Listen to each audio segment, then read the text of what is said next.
मित्रों नमस्कार, मेरे चैनल रुद्र न्यूज़ में आपका स्वागत है। आज के टॉपिक के साथ मैं हाजिर हूँ।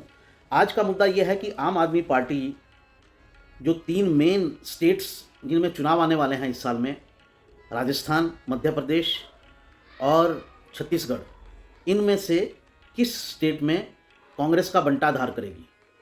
एक स्टेट में करेगी या 3 स्टेट में करेगी? और आम आदमी पार्टी कितना उभर कर सामने आएगी? ये जो विषय है ये कांग्रेस के लिए बड़ी चिंता का विषय होना चाहिए कि वो आखिर आम आदमी पार्टी को कैसे काउंटर करेगी। इसका कारण ये है कि पिछले जो चुनाव हुए विधानसभा के, वो थे गुजरात और हिमाचल में हाल ही में विधानसभा के चुनाव हुए। हिमाचल में आम आदमी पार्टी ने कोई जोर नहीं लगाया, इसलिए वहाँ उसकी कोई परफॉर्मेंस भी ज़्यादा अच्छी नहीं रही। शुरू में उसने सोचा ज़रूर था कि हिमाचल में जोर लगाएंगे, लेकिन बाद में उसने हिमाचल को छोड़ दिया और पूरा अपना जोर जो है वो गुजरात में लगा दिया और इसका कांग्रेस को खासा नुकसान हुआ। मैं बताता हूँ आपको आंकड़ों के ज़रिए कि कैसे ये नुकसान हुआ।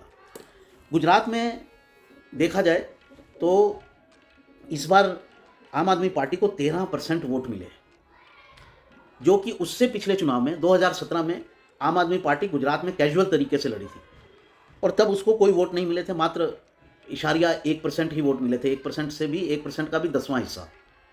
लेकिन 2022 में उसने ऐसा माहौल खड़ा कर दिया कि हम तो सेकंड नंबर पर आ गए हैं और बीजेपी को हटा रहे हैं, बड़ी बड़ी बातें की।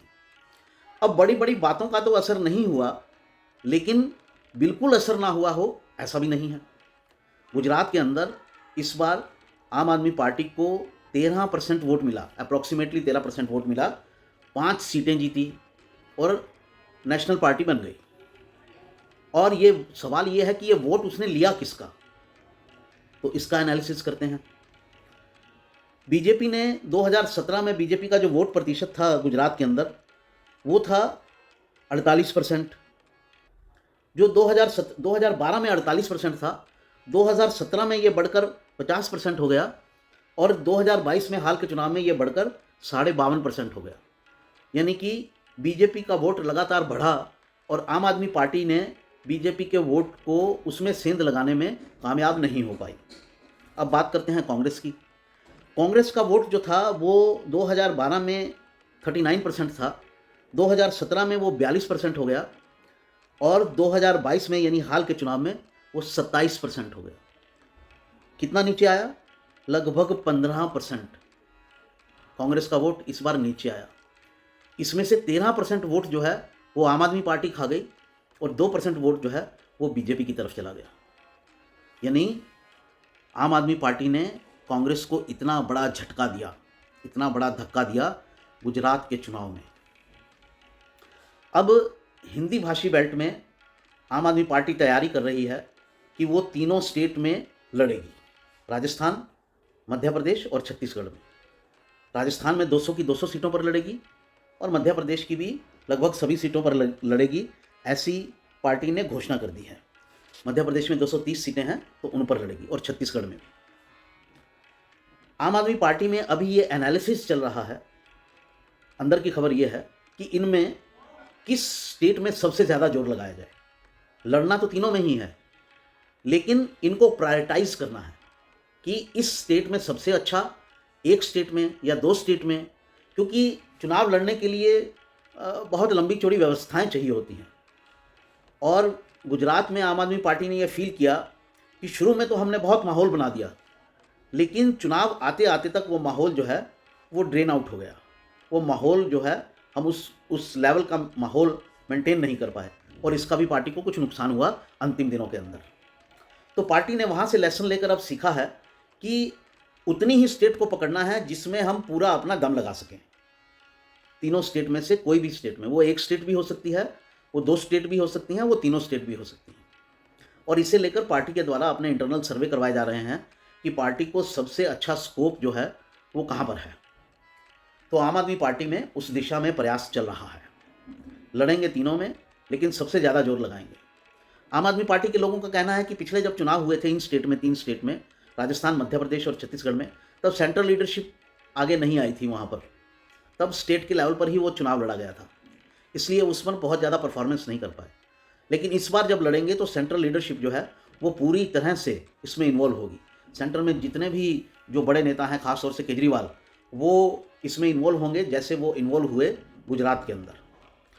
अब उसमें पार्टी को कितनी सफलता मिलती है, कुछ सफलता तो मिलेगी ही, कि जैसा गुजरात में शो हुआ कि कुछ ना कुछ सफलता मिलती ही है। और उसका नुकसान किसको होता है?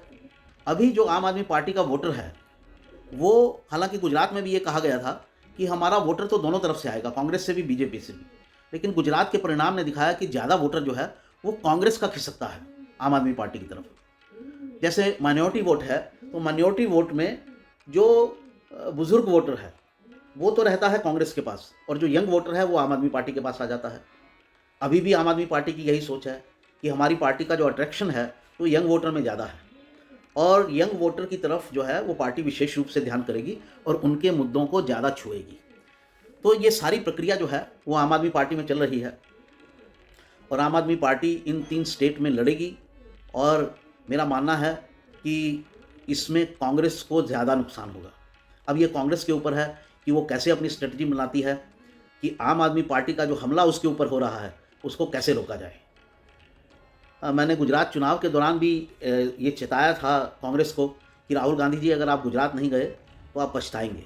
तो वही स्थिति हुई गुजरात में, क्योंकि उन्होंने मैदान खाली छोड़ दिया और कांग्रेस का प्रचार नज़र ही नहीं आ रहा था बहुत समय तक, तो उसका इतना बुरा नुकसान हुआ। क्योंकि अगर वो भी मैदान में बने रहते तो इतना उनको नुकसान नहीं होता जितना नुकसान 13% वोटों का, 15% वोटों का हुआ, वो नुकसान नहीं होता।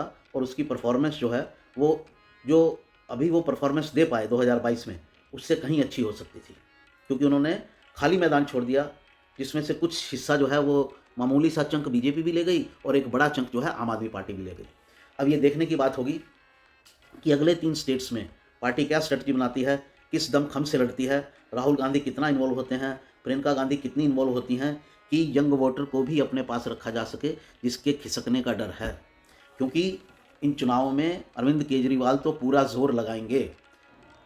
क्यों जोर लगाएंगे? स्टेट्स में अपनी दमदारी प्रेजेंस शो करने के लिए भी, और प्रधानमंत्री के चुनाव में वो अपने आप को नरेंद्र मोदी के सामने प्रधानमंत्री के कैंडिडेट के रूप में भी पेश करेंगे। और जितने भी सर्वे हो रहे हैं, आम आदमी पार्टी का उतना ऑर्गेनाइजेशन हो या नहीं हो, लेकिन अरविंद केजरीवाल की जो रेटिंग आ रही है वो राहुल गांधी से भी थोड़ी सी बढ़कर आ रही है, या कम से कम उनके बराबर तो है ही। तो इतना सीमित संगठन होते हुए भी लोगों में अरविंद केजरीवाल के प्रति ट्रैक्शन है, और वो उनको एक मुकाबलेदार व्यक्ति देख रहे हैं नरेंद्र मोदी के खिलाफ। इसलिए जो एंटी मोदी वोट है वो बढ़ रहा है, और उनमें से बड़ा चंक जो है वो अरविंद केजरीवाल में अपना कैंडिडेट देख रहा है। तो ये कांग्रेस के लिए बड़ी खतरे की घंटियां हैं। अब देखते हैं कि आम आदमी पार्टी अल्टीमेटली क्या डिसीजन लेती है और किस किस राज्य में ज़ोर से लड़ती है, कैसे प्रायोरिटाइज करती है स्टेट्स को, ये देखने वाली बात होगी। तो साथियों, जैसा मैंने कहा कि मेरे चैनल पर ज़्यादा पॉलिटिकल खबरें रहती हैं। 2024 के संदर्भ में मैं कोई खबर नहीं छोड़ना चाहता हूं, और हर खबर से, हर पार्टी के जो डेवलपमेंट हो रही हैं अंदर बाहर, उनसे आपको रूबरू करवाना चाहता हूं। तो उसी के संदर्भ में मेरा आज का ये वीडियो है। उम्मीद करता हूं कि आपको पसंद आया होगा। साथियों, इसे लाइक कीजिए, शेयर कीजिए, मेरे चैनल को ज़रूर सब्सक्राइब कीजिए, और हो सके तो नोटिफिकेशन की बेल भी दबाइए ताकि हर खबर आप तक समय पर पहुंचे। नमस्कार साथियों, फिर मिलते हैं। वंदे मातरम।